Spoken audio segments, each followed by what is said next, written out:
নমস্কার, আমি শম্পা। আপনাদের সকলকে স্বাগত আমার লাইফস্টাইলে। আমার গলার অবস্থা শুনে বুঝতে পারছেন আমার কতটা শরীরটা খারাপ। আপনাদের কিছু কথা আমি আজকে বলবো, পুরোটা ভালো করে শুনবেন। এই ভিডিওটা বানানোর আগে পর্যন্ত আমি প্রায় 50 থেকে 60 বার অন্তত ভেবেছি আমার ভিডিওটা করা উচিত হবে কি হবে না।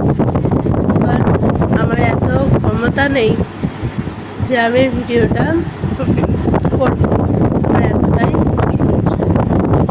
তাই আমি বারবার আগে সিদ্ধান্ত নিয়েছি ভিডিওটা করবো কি করবো না। ব্যাপারটা হচ্ছে এরকম, আপনারা যেরকম আমাকে দেখেছিলেন একটা গোলগাল ছাড়া হয়েছিল, যেরকমই দেখতে হয় না কেন একটু নিজেকে মেনটেন করছিলাম, ফিট করছিলাম, সেই অবস্থা থেকে আজকে আমার চেহারার অবস্থা এইরকম হয়েছে। মাত্র 15 দিনের জার্নিতে, কিচ্ছু না। আমার চ্যানেলে যেসব ভিডিওগুলো আসছে সেগুলো অনেক পুরনো, যেগুলো আমার এগুলো আপলোড করা ছিল সেগুলো আমি দিচ্ছি, এবার সেগুলো দেওয়ারও ক্ষমতা নেই।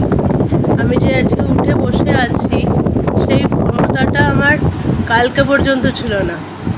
এমনই আমার এনার্জিটা ড্রেন আউট করে ছেড়ে দিয়েছিল। তাই বলি, এবার পুরো ঘটনাটা কি হয়েছিল না বললে আপনারাও জানবেন না যে কেন ভিডিও আসছে না, কেন এত সমস্যা হচ্ছে। শুরুটা হয়েছিল 25 তারিখ। 25 তারিখ আমরা বাড়ি যাওয়ার উদ্দেশ্যে রওনা হই, কোর্টের উদ্দেশ্যে। দুদিন ট্রেনে এসিতে, 25, 26, 27 দিব্যু আমি হাসতে খেলতে, যেমন আমি সুস্থ মেয়ে ছেলে স্টেশনে বসে ছবিও দিয়েছিলেন দেখবেন, যেমন হাসতে খেলতে যাই তেমন আমি বাড়ি গেছি। কিচ্ছু হয়নি 28 তারিখ পর্যন্ত। 28 তারিখ পর্যন্ত সমস্ত ঠিকঠাক ছিল। 29 তারিখ যেদিন ভোটের দিন, সেদিন আমি বাড়ি যাই, আমার বাড়ি। ওই দিনই আমি আবার ফিরে আসি। আমার বাবা আমাকে বললো কি থাক, থেকে যা, এই সেই জোড়াজুড়ি অবস্থা। কিন্তু আমি বুঝতে পেরে গেছিলাম আমার ভিতরে কিছু একটা হচ্ছে সমস্যা, আর থাকলে হবে না, থাকলে আমি আরও এখানে জড়িয়ে পড়ব। তো আমি ওই এনার্জি নিয়েই গেছি, ভোটটা দিয়েছি, আবার আমি দুটো ট্রেনে ফিরে এসেছি। ট্রেনে বসে আছি, আর সেদিন ওয়েদার এত খারাপ ছিল, শীতকাল যেমন হয় ঠান্ডা কনকনে একবারে হাওয়া, ট্রেনের হাওয়া, ওই খেয়ে আমার ট্রেনের মধ্যে অবস্থা খারাপ হয়েছে। কিছু করার নেই, আসতে দাদা আমাকে ফিরতে তো হবেই, মাঝপথ আমি ট্রেন পাবো কী করে যে আমি ফিরে বাড়ি যাবো। আমি ওই অবস্থায় ট্রেন করে বাড়ি আসি, আমাকে নিতে যায়। আমি রাস্তাতেই বলি ওষুধের দোকান যাব। ওষুধের দোকানে গিয়ে আমি অ্যাজিথ্রোমাইসিন, স্যারিডন, ক্যালপল, আরও কিছু গ্যাসের ওষুধ এইসব নিয়ে আমি ফিরে আসি। আমি ফিরে এসে জাস্ট বিছানায় বসেছি ঘরে, বর্ধমানে ফিরে গিয়ে আমি বিছানায় বসেছি গিয়ে, আর আমার ক্ষমতা নেই আমাকে সেখান থেকে ওঠার। মানে আমি পুরো সেই দিনই 29 তারিখ রাতেই আমি বিছানায় পুরো শুয়ে মিশে যাই। অত গরমের মধ্যে আমার গায়ে 2খানা কম্বল চাপা প্লাস চাদর। সেই রাতে আসে মারাত্মক জ্বর। আমি অ্যাজিথ্রোমাইসিন নিয়েছিলাম, আর ওটাই আমার ভুল হয়েছিল। অ্যাডভাইসিন খাই, আরও সমস্ত আরও যে বায়োটিক ওষুধ থাকে, কাশির সিরাপ টিরাপ সব খাই, কমে আর না। 2 দিন ধরে বিছানায় আমি ওরকম মিশে আছি, উঠতে পারি না, আমার বাথরুম বন্ধ হয়ে গেছে। 2 দিন ধরে যখন আমার শরীর কমছে না কিছুতেই, একটা ডাক্তারের কাছে গেলাম। কমাতে তো হবে, আমাকে ফিরতেও হবে। আমাদের ট্রেনে টিকিট ছিল 2 তারিখ ছিল একটা, 6 তারিখ ছিল একটা। কী করবো, উঠে আসতে হবে। ডাক্তারের কাছে গেলাম, ডাক্তার বললো কি যে এ তো মারাত্মক অবস্থা, এর ভেতরে তো পুরো সেই গ্যাস হয়ে গেছে, গ্যাসে মাথায় চড়ে গেলে সে যেরকম অবস্থা হয় সেই রকম গেল, 500 টাকার ওষুধ গছালো, একটা ওষুধে কাজ করলো না। মানে আমি পুরো একদিন কোর্সটা করেছি, কোর্সটা একটা থাকে কমপ্লিট করতে, কিন্তু একদিন খাওয়ার পরেও মানুষ অন্তত বুঝতে পারে যে এটা কাজ হয়েছে কি হয়নি, একটু হলেও পরিবর্তন হয়। আর ডিটোরেট করে গেল, কাজ হলো না। 500 টাকার ওষুধ আজকে কিনে নিয়ে আসলাম, কালকে সকালে ডাক্তারে দেখা পেলাম।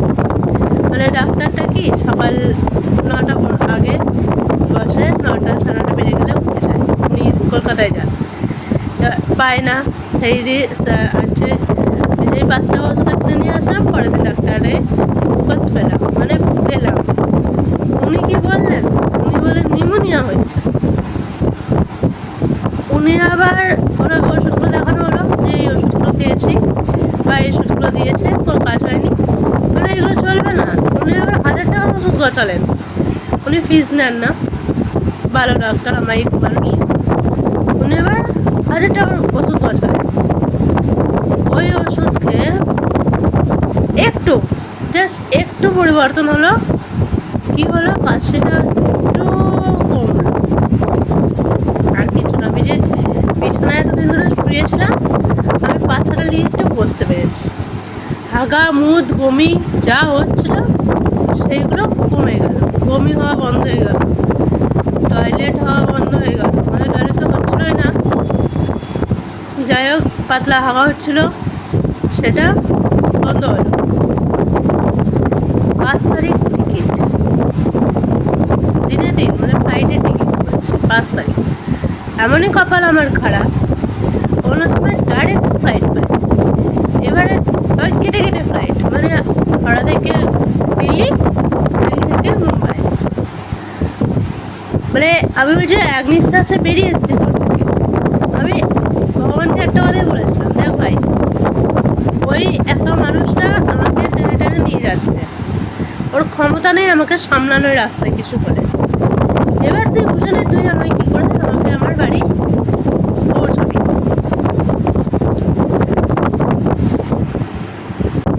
আমি ওই এক নিঃশ্বাসে ওই যে বেরোলাম বাড়ি থেকে, ওই 3 ঘন্টা ওই বর্ধমান টু হাওড়া ট্রেনে বসে, যেখানে কোনো টয়লেটের সিস্টেম নেই, কোনো ট্রেনে কিছু ব্যবস্থা নেই, ওই যে বসে 4-5 ঘন্টা, 1 ঘন্টায় হেঁটে ওই যে আমি বেরিয়ে আসলাম মনে জোর নিয়ে, আমি এসে একদম এখানে পৌঁছলাম এক নিঃশ্বাসে।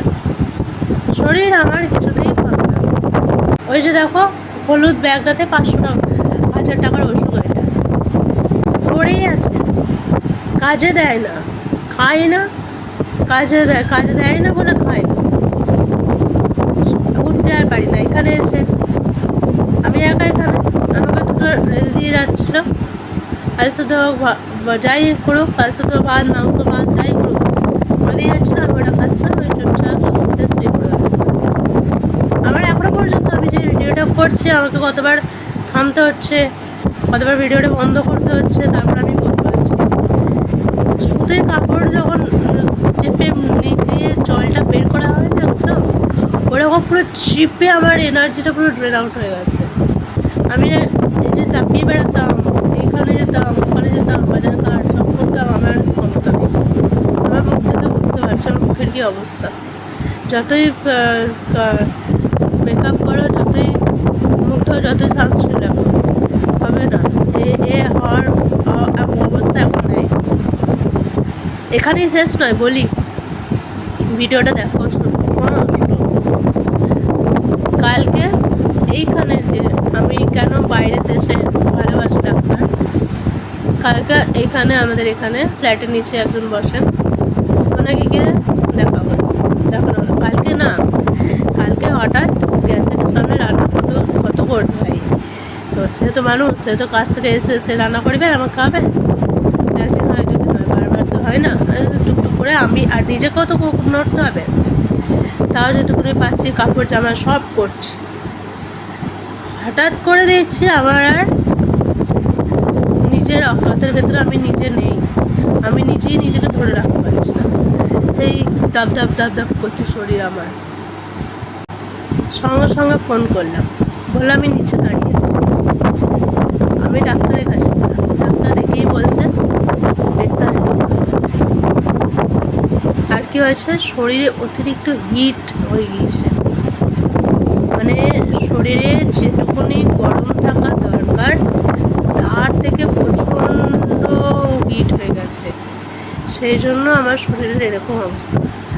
3 রকম ডাক্তার, 3 রকম কথা বলল, 3 রকম ওষুধ চললো আমার শরীরে। আমাকে বললো তুমি স্যালাইন নেবে, সঙ্গে সঙ্গে তুমি স্যালাইন নাও, তুমি ঠিক হয়ে যাবে। এবার চেম্বারে 1-1.5 ঘন্টা শুয়ে থাকা মানে বিশাল ব্যাপার। তাহলে আপনি যদি আমার বাড়িতে মানে ঘরে ফিট করে আসেন চেম্বার, চেম্বার নয় চ্যানেল যদি ফিট করে আসেন তাহলে আমি নেব, কারণ ঘরে শুয়ে থাকা যায়। আর চেম্বারে তো কত লোকের সামনে শুয়ে থাকা 1-1.5 ঘন্টা অনেক ব্যাপার। যেগুলো ভালো ইঞ্জেকশন দিচ্ছি, 2টো ওষুধ দিচ্ছি, উনি ওষুধ দেন। এই যে এই লাল ওই সাদাটা এই যে প্যাকেটের এই যে ওষুধগুলো দেখছেন, শুধু এইটুকুনি, ওই কটা ওষুধ তিনি দিয়েছেন, উনি নিজের থেকে দেন। আর যেটা একদম থাকে না সেটা বাইরে থেকে কিনে আনতে বলেন। ওই লালটা আর সাদাটা কিনে আনতে হয়েছিল, বাকিগুলো উনি দিয়েছেন। আর আমাকে 2 ধরনের ইঞ্জেকশন পুশ করেছে। আমি কালকে, আর আমাকে বললো যে প্রচণ্ড শরীর তো হিট হয়ে গেছে, তুমি যা পারবে মানে কি জল আর তেঁতুল লাগছে তো আমার খেতে, মানে এত কটা ভাত দিচ্ছি, এই কটা খাচ্ছি, এত কটা ফেলা যাচ্ছে, ভাত নষ্ট হচ্ছে, শুধু নষ্ট হচ্ছে ভাত শুধু নষ্ট হচ্ছে, বুঝতে পারছি না তো। আমার তো শরীর সেরকম নেই, টাকা তো নেই, আমি সেই তাহলে তুমি যা পারবে তাই খাবে। বাইরে থেকে মাজা ফুটি কিনে এনে খাবে। তোমার জল খেতে ইচ্ছে করবে না, তুমি ওআরএস খাও, নিম্বু পানি খাও, ডাবের জল খাও, এই জল খাও, কিন্তু তোমার শরীরটা ঠান্ডা রাখার চেষ্টা করো। তুমি আমি জিভে জ্বালা পোড়া হচ্ছে, মানে খেতে পারছি না, অ্যাসিডিটি হলে কিছু করার নেই, তোমার শরীরে প্রচণ্ড হিট হয়ে গেছে। তোমার শরীর যদি ঠিক করতে যাও স্যালাইন নাও, তাহলে তোমার শরীর সুস্থ হবে, তাহলে হবে না। আপাতত আমি কাল থেকে আজ পর্যন্ত, কালকে আমার ওষুধ খেয়েছিলাম, আজকে খেয়েছিলাম। আমি এখন এই বসে ভিডিওটা বানাচ্ছি, এইটুকুনি ক্ষমতা আমার হয়েছে। আমার এখন রান্না হয়নি, আমি রান্না করতে পারছি না। আমি ধরো 2টো পেঁয়াজ কাটছি, এসে আমি খাটতলায় 1-1.5 ঘন্টা বসছি, তারপরে আবার যাচ্ছি পেঁয়াজটা ভাজতে, আবার এসে বসছি। মানে আমার ক্ষমতা নেই, আমি যে মেয়েটা একাই লাফিয়ে বেড়াতাম এখানে, ঠিক আছে, আমার সেই ক্ষমতা নেই। আমার পুরো এনার্জিটা ড্রেনে উঠে গেছে। আমি শুধু একটা কথাই বললাম, আমার কিছু চাই না, আমার যে ক্ষমতাটা, আমি যে নিজে হাঁটতে চলতে পারছিলাম, আমার সেই ক্ষমতাটা দিন, আমার খুব কষ্ট হচ্ছে। তো 3 রকম ডাক্তার 3টে কথা বলবো। আপাতত আমি এখন সেই লেভেলে স্টেবল নয় যে হ্যালো এই ওই সেই করে আমি ভিডিও দিতে পারবো না। আমার আগেও অনেক ভিডিও জমা আছে, যেটার নাম চেঞ্জ হয়েছিল, আমি আগেও বলেছি, একটু অ্যাডজাস্ট করে নিও। সেই ভিডিওগুলো তোমরা আস্তে আস্তে দেখো। আমি একটু সুস্থ হই, আমি আবার আস্তে আস্তে ভিডিও দেবো। এই মুহূর্তে আমি দিতে পারছি না, আমার ক্ষমতা নেই। এই যে এত জোরে সামনে কুলারটা চলছে না, আমার এইটাও মানে গায়ে লাগছে না, আমার শরীর দরদর করে কাঁপছে। মানে এর সামনে বসে আছি, আওয়াজ হচ্ছে, ভিডিওতে আওয়াজটা আসছে, আমি আজ শরীর দরদর করে কাঁপছে। আমি যে কত কষ্ট করে তোমাদের সামনে ভিডিওগুলো দিচ্ছি, সেটা তোমরা হয়তো বুঝতে পারছো। তাই আমার ভুল ত্রুটি ক্ষমা করো, যেটুকুনি যা হচ্ছে তোমরা সেটুকুনি দেখো দয়া করে। তোমরা হয়তো এটা নোটিস করেছো, আমি যখন ওষুধগুলো দেখাচ্ছিলাম, টেবিলের উপরে একটা থালা, 2টো গ্লাস ছিল, সে সকালে চা খেয়েছি, তাহলে কি আমি একবার বিছানা থেকে উঠিনি? সেটা কথাটা নয়, আমি যে কাজটা করবো আমার সেই এনার্জিটা নেই। আমি এই আস্তে আস্তে এবার আমি সন্ধ্যে দিয়েছি, সন্ধ্যে দিয়ে আস্তে আস্তে এবার রান্না যা পারবো, একটু আলু সেদ্ধ ভাত, ফ্যান ভাত, যা পারবো সেটা আমি আজকে চেষ্টা করবো বাইরে যাওয়ার। কী বলতো, যদি কেউ সঙ্গে থাকে না, ভরসা থাকে, যদি পড়েও যায় আমার ধরবে। এখানে ছিল আমার ছেলে জানাবে, ভরসাটা মানে কি সেইরকম হবে তো না, কিন্তু আমি ভরসাটাই কার বেরোবো, সেজন্য আমি বেরোতেও পারছি না। আর এত কষ্ট হচ্ছে, আমার এত কষ্ট হচ্ছে, আমি বলবো না। সেই জন্য তোমাদের সামনে ভিডিওটা দিলাম যে আর যাই করো ভাই, ঠিকঠাক ডাক্তার দেখো। মানে আমার একটা কথা বুঝতে পারি না, ওয়েস্ট বেঙ্গলের ডাক্তার এত বাজে, এটা ধরে রেখে দেয়। আমি পারবো না মানুষকে ভুলভাল ওষুধ খাও বলে দেবো, তাহলে তার টাইমটাও বেঁচে যায়, তার টাকাটাও বেঁচে যায়। টাকাটাও যেমন গুরুত্ব আছে, সময়েরও গুরুত্ব আছে, ঠিক আছে? আমি পারবো না বলে দেবো যে ভাই আমাদের হচ্ছে না, এই যে ধরে রাখা ব্যাপারটা, এই যে উনি একদিন ওষুধ শুধু একটু ইঞ্জেকশন কোর্স করেছেন আর দুটো ওষুধ দিয়েছেন, বেশি পারছে না, কিন্তু 1,500 টাকা ওষুধ, 500 টাকা ওষুধ আমার পড়ে, আমার 150 টাকা ওষুধ আমি এই যে উঠে বসে আমি এতগুলো কথা বলতে পারছি। আমার কথাটা সেইটা, মানুষকে ধরে রেখে মেরে লাভ নেই। আমি যে মানুষটা 2 দিন পর সুস্থ হয়ে যাওয়ার কথা, সেই মানুষটাকে 5 দিন পর মেরে দিয়ে লাভ নেই।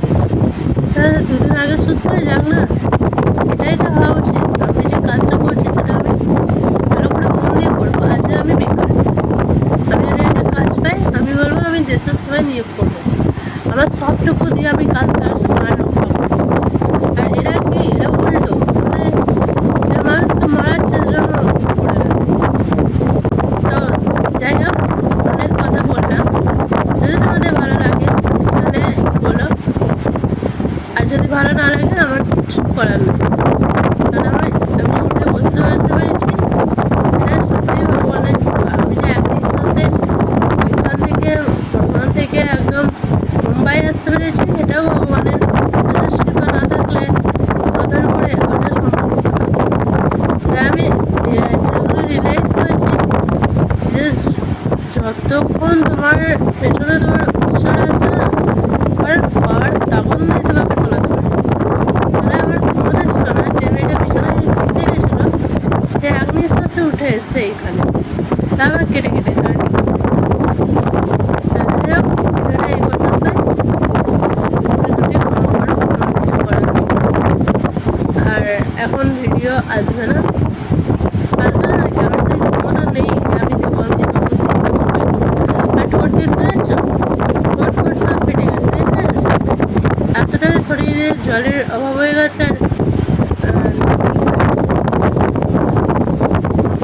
আবার হয়ে যাবে, আমার শরীরে জল থাকছে না, জলটা পুরো টেনে নিচ্ছে, ঠিক আছে? সেই জন্য আমার টয়লেটটা হচ্ছে,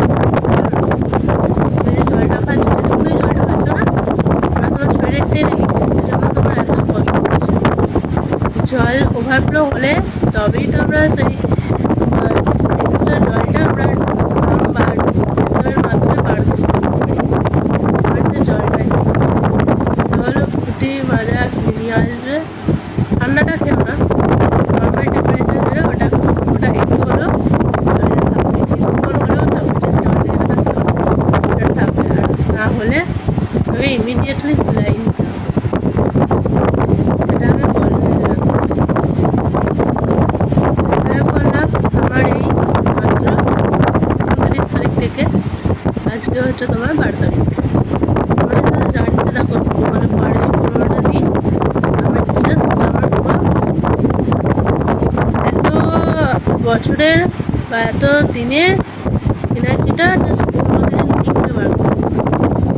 তোমাদেরকে বলছি অতিরিক্ত জল খাও, প্রচুর জল খাওয়ার, শরীরে কী করতে দিও না, পারলে ভিজে ভাত খাও, কিন্তু না খেয়ে থেকো না, আর প্রচুর জল খাও, প্রচুর জল খাও, শরীরের তুলনায় বেশি খাও।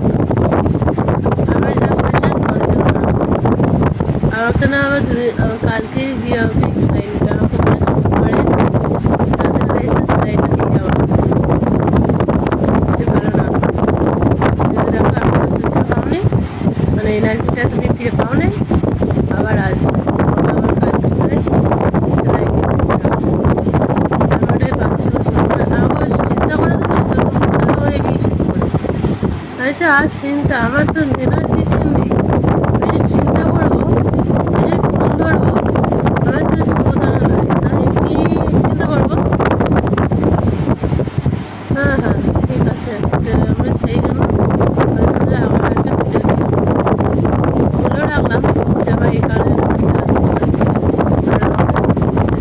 ফার্স্ট লাইন নিতে। আমি ওটাই ভাবছি করে ছুটি আদে আর কি ভয় লাগে ছুটি ফার্স্ট লাইনটা। যাই হোক, ভালো থেকো তোমরা, সুস্থ থেকো।